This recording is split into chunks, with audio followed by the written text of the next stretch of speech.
Okay, so here we have a molecule called POMC. And this POMC can give rise to ACTH and MSH. And in addition to that, it can also give rise to two other hormones called beta lipotropin and beta endorphin. But those two hormones we're not gonna worry about right now. We're gonna discuss these two for now.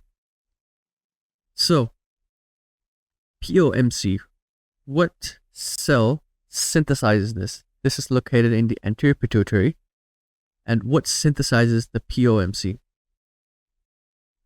And that is corticotroph. So we have corticotrophs, which synthesize POMC. But what gives corticotrophs the stimulus to start making POMC? And that comes from higher up from the hypothalamus.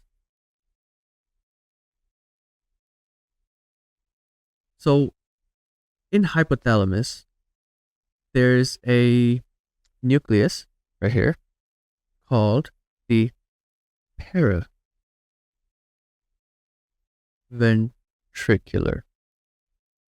So paraventricular will release something known as CRH, corticotropin releasing hormone, which will then make its way down to corticotrophs in the anterior pituitary, which will then stimulate to synthesize POMC, and that can be broken down into ACTH and MSH.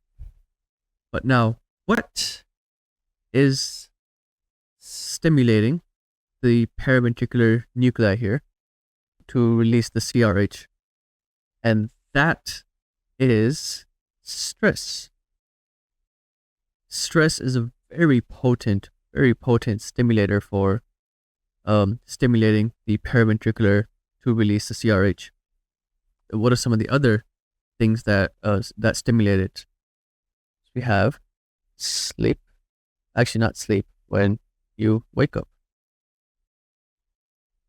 During the first few hours of when you wake up, there's good amount of CRH release, and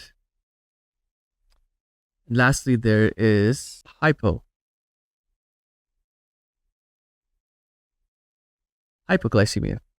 So these three stimulate the paraventricular to release the CRH. Now, what inhibits it? What inhibits the corticotrophs to stimulate the POMC? We have cortisol itself. Once there's enough cortisol, it then inhibits the corticotrophs from making POMC. Okay, so what's the function? What's the function of ACTH and MSH? So the ACTH will make its way down to the adrenals. That's this right here, and this sit on top of the kidneys. We have two kidneys and two adrenal glands. So specifically, they'll make their way to the adrenal cortex. And so our adrenal cortex has three different layers: zona glomerulosa, zona fasciculata, and zona reticularis. So this ACTH will go to zona fasciculata and zona reticularis, and it's going to output two different hormones. First is cortisol, and next is DHEA. Cortisol is a corticosteroid, and DHEA is an androgen. So what about MSH now? So MSH will make its way down to melanocytes. So what's the job of melanocytes? The job of melanocytes is to produce melanin. So melanin helps with the skin pigmentation. More melanin means darker skin, and less melanin means lighter skin.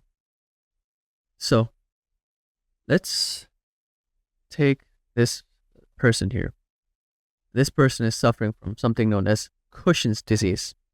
So obviously, in Cushing's disease, we know this person is gonna show various different symptoms, including central obesity, moon phase, osteoporosis, which are all symptoms of excess cortisol. But there's also an interesting symptom we see in people with Cushing's disease, that they have darker skin areas in certain parts of their skin.